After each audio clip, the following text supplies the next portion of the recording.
Hey everyone, I'm Mark and welcome to another GameCast review. Today I'll be looking at Pyre, now available for the PlayStation 4 and PC. Let's kick things off by talking about gameplay.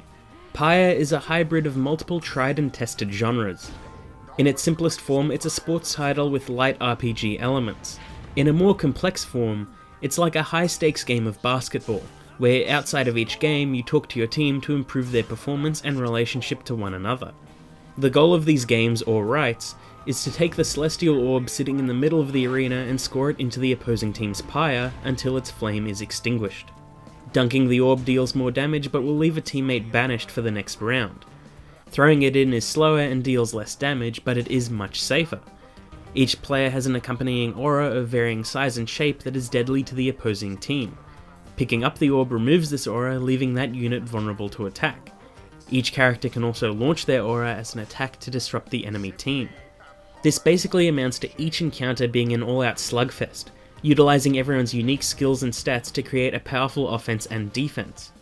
You might opt for damage over speed and choose Jodariel, the slow-moving demon, or upgrade Headwind so he can revive his fallen comrades instantly. You may want to put all your eggs in one basket with Tizo and fly over your opponents, scoring some quick minor damage. It's up to you, and the small but diverse skill trees for each character help you realise this. Losing a match isn't the end either, as instead of a chance to retry, the story will instead shift to accommodate the loss. The narrative will constantly change based on your decisions.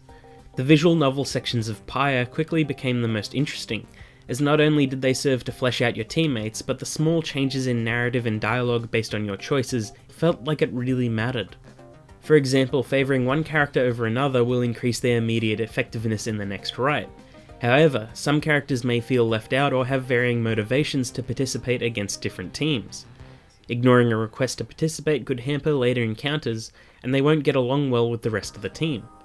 It was interesting as I could never really tell what was going to happen next, and I found myself making decisions that would have been the complete opposite of my mindset just a few rights earlier.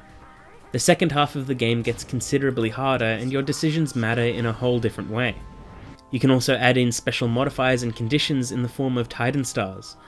These increase XP earned and give the opponent some sort of advantage over you, like faster respawn speed or a stronger pyre. You can also take part in practice matches and scribe trials, which are special battles where you control a single character and earn a reward specific to that scribe. The game dragged on just a little bit during this section, but the game stayed enjoyable through my 8-hour journey. Multiplayer is limited to local play, which is a bit disappointing as this style of gameplay could be interesting if taken a bit further. Next, let's talk about the story. Pyre is set in a fantasy world with a strict set of traditions and class structure. The story takes place in the Downside, a land of beauty and danger. Those living in the Downside are the exiles of the Commonwealth, a general term given to criminals and enemies of the state. You take the role of the Reader, a recent amnesiac resident of the Downside. You are literate, which is a severe crime in the Commonwealth, but a great boon in the Downside, as you can understand things others can't. You are joined by the Nightwings, fellow exiles who want their freedom just as much as you. Your goal then is to travel the Downside, competing in rights for the opportunity to gain your freedom. It's a unique take on class structure and redemption, and Pyre hits on some pretty heavy topics. I started to feel connected to the different members of the Nightwings, and at times I was amazed that most of my interactions with these characters were optional. The story is constantly shifting, and it's interesting to see how much of an impact you have on the world, and how unique each player's experience will be. Even my losses had meaning, and at times I even felt like letting my opponent win. It's a unique take on the visual novel genre, and not something you see every day.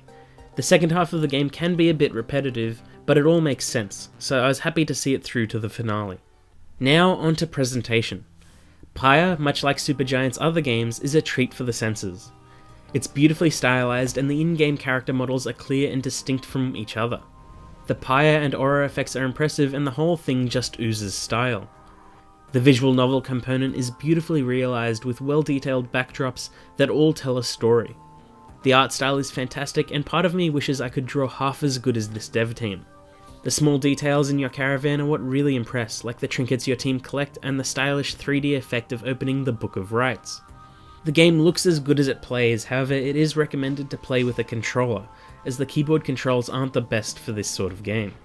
The soundtrack is incredible, suiting the style and game world perfectly. There are some great character and team themes, as well as some beautiful vocal tracks.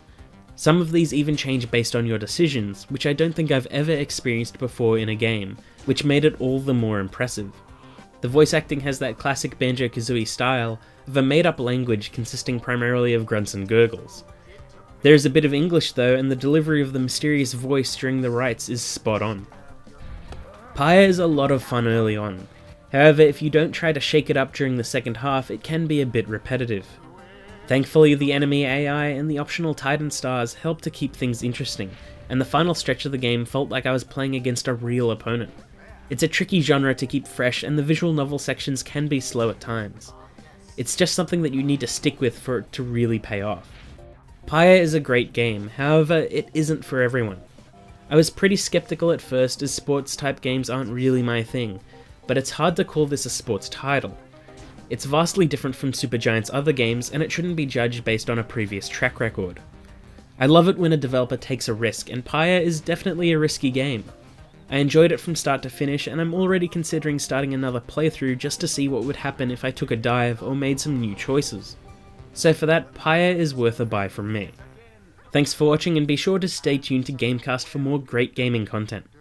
You can find both GameCast and my social media links in the description below. Now, where do the stars say I should go next?